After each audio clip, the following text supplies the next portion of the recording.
When you start studying ancient human history and the origins of humankind, and we in South Africa see ourselves as the experts in the origins of humankind because we tell the whole world that we live in the cradle of humankind. And for those of you that have never been to South Africa, that's all you see everywhere you go, cradle of humankind, cradle of humankind. But what they do is they cause a lot of confusion with these signs because they take you off to the wrong places. They take you off to Sterkfontein Caves and to this wonderful sort of Disney world of cradle of humankind called Marupeng. It's beautifully put together, but they do cause a lot of confusion because they start showing you what is still regarded as the theory of evolution, and they sell it to you as fact. And I have a bit of a problem with that. But anyway, that's another presentation for another day. So when you start studying the origins of humankind and ancient human history and ancient civilizations, I'm sure many of you will be aware of this. It doesn't take long before you realize that something doesn't quite fit and some large pieces of the puzzle are missing. And you've got to go outside of the establishment and the textbooks.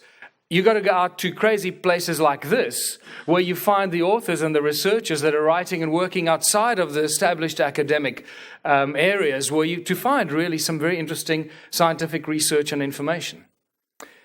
And it's really on that basis that many scholars and authors have been writing for decades, actually hundreds of years, and in fact, when you go a lot further back in time, for thousands of years, scholars and writers have been writing about this first and ancient civilization of humans that lived at the bottom tip of Africa, the southern tip of Africa.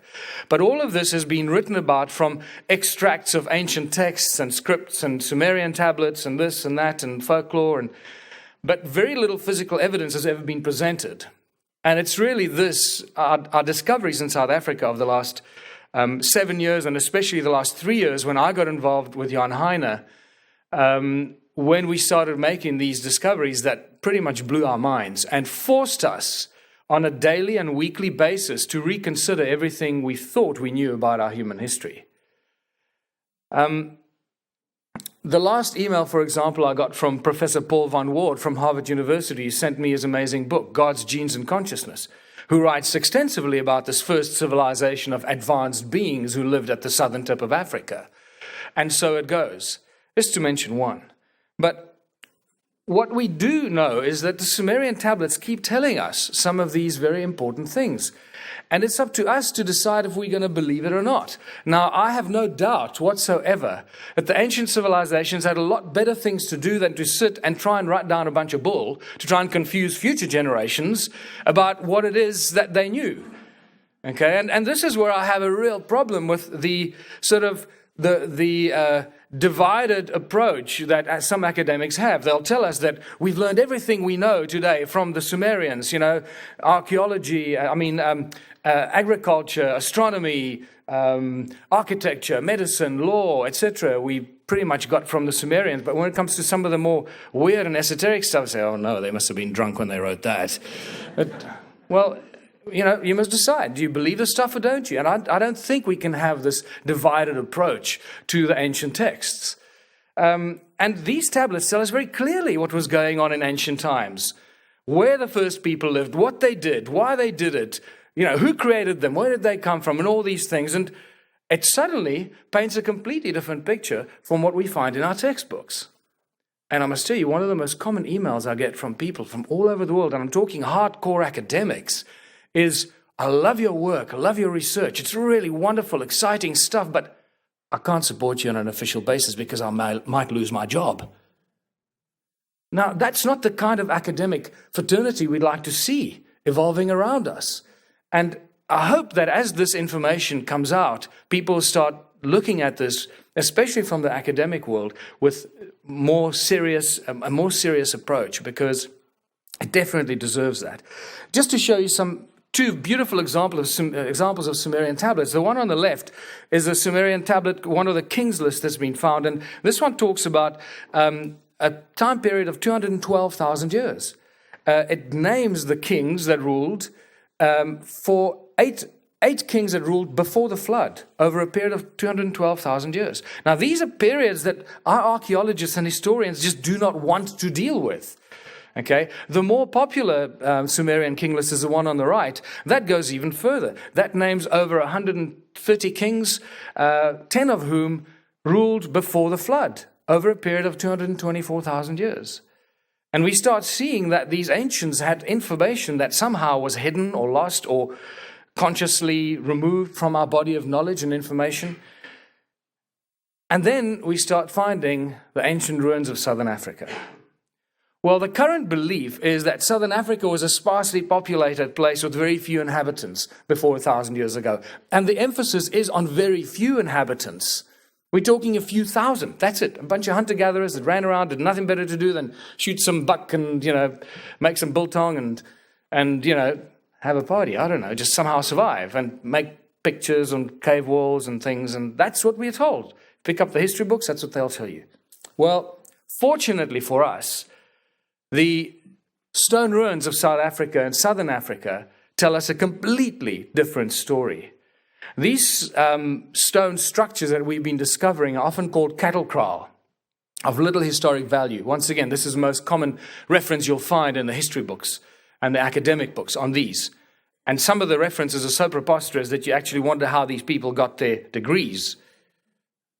I'm going to take you through some of them, and then the rest of it you can get in my new book, Temples of the African Gods, which tells you a lot more detail about what's really going on here. The one thing we need to embrace as well is that ancient civilizations had a body of knowledge and information that we've long lost. And we've got to stop assuming that we are the pinnacle of civilization because we got cell phones. Okay, that does not constitute civilization. And there are ways and means of getting information across and sharing information using other types of technology that we don't quite understand. Well, the first thing you'll note about the stone ruins of southern Africa is they're all circular. They're all circular. They all have internal structures, sometimes very complex, sometimes very simple. And sometimes they have these little weird attachments on the outside of the stone structures.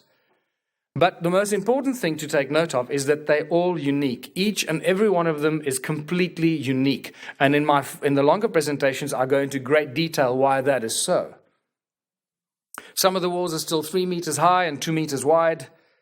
Some of them are really complex. And you can see great destruction that happened at some distant time in history that caused the sudden disappearance of this vast civilization.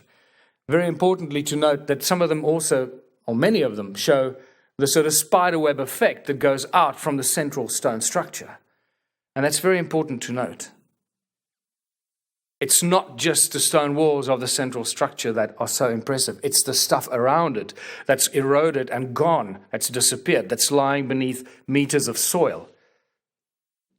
There's a very good example of a very simple structure with a simple central circle. And then you start seeing the more complex ones. These weird little internal structures that are 1.2, 1.5 meters in diameter. Absolutely no idea what they were used for.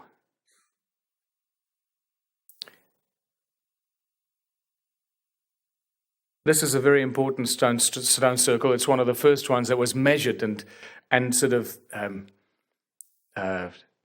understood by Johann Heine, who's the main sort of instigator and the guy that kept insisting that these structures are not just cattle kraal, that they have a much larger importance in human history. Johann has actually originally started photographing many of these from the air about 20 years ago and was responsible for bringing this to the attention of the South African Archaeological Institution and so forth.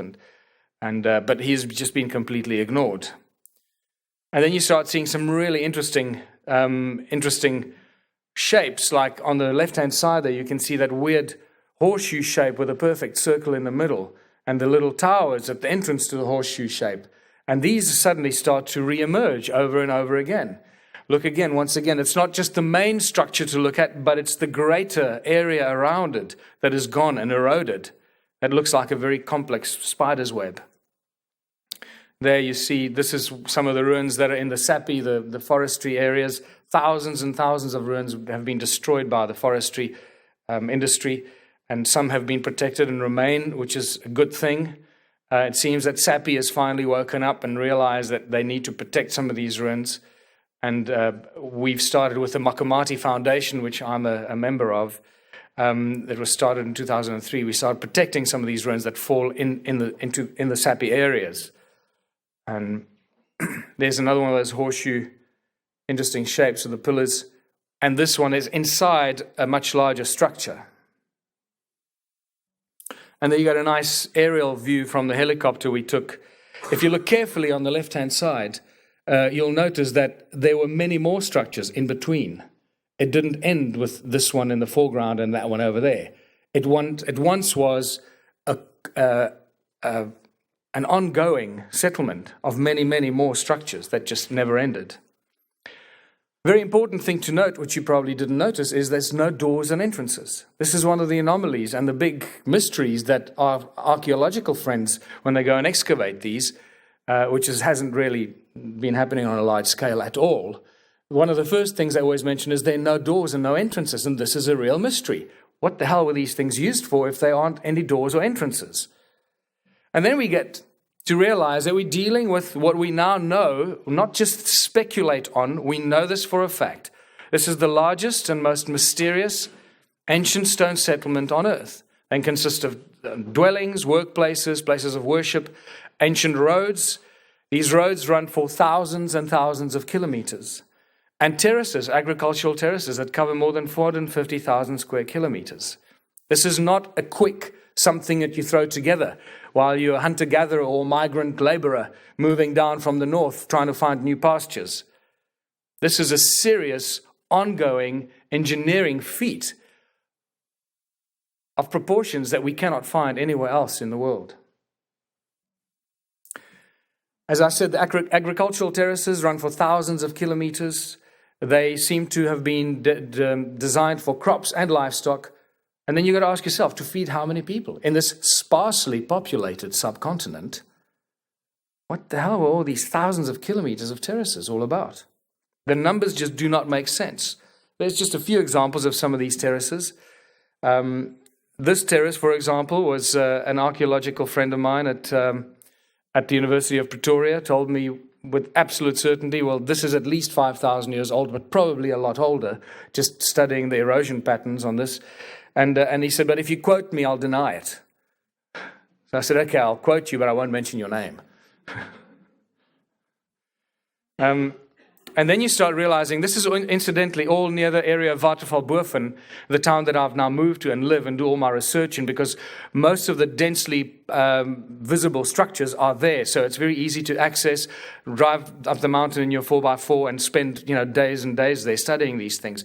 Then you suddenly realize that the entire mountains are just a continuation of terraces, interspaced with circles and roads and other strange, weird shapes that we haven't quite figured out. I'll go into a lot more detail again in the longer presentations. Here's a spectacular example of terraces, circles, and ancient roads running straight up the mountain all the way down to the river.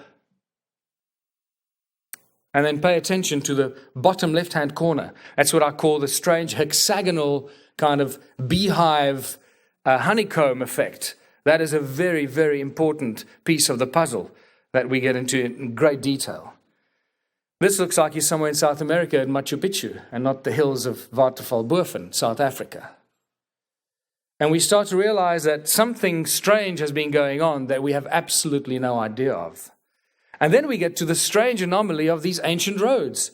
These thousands and thousands of miles, and I can tell you that every one of these stone circles in its original form was attached to one of these ancient roads. We originally called them roads. Later on, we now call them channels because we realized they weren't really roads. They were for something completely different. The most important thing to realize is that when these channels enter the stone circle, there are no doors and no entrances. So once again, it's this big mystery. What is this all about? And did you notice that spider's web effect again?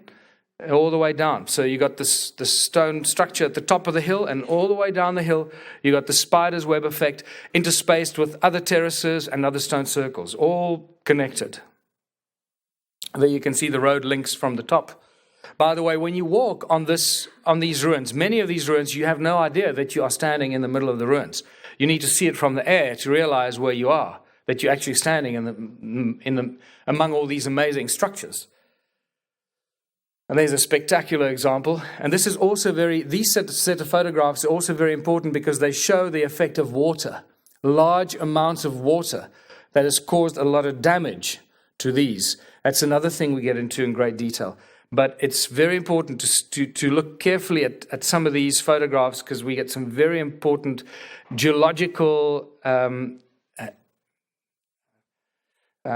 evidence of what happened here in the past, in the distant past. Another example of the road cutting through some terraces up the mountain. And so it goes. This is a beautiful effect. Just because you can't see ruins to the top and to the bottom of the road doesn't mean that they are not there. They are there in large numbers. They're just covered by meters of soil. And once again, on the left-hand side, you get that weird cluster of hexagonal shapes. Hexagonal stone clusters, beehive effect. No way to get into the middle of them, but there they are, clustered together. Very strange things going on here. There's a beautiful example. Note, there's no doors or entrances. It's just this one continuous structure of stone. That's spectacular. Now imagine the entire southern Africa looking something like this a long, long, long time ago. And that's pretty much what we're dealing with here.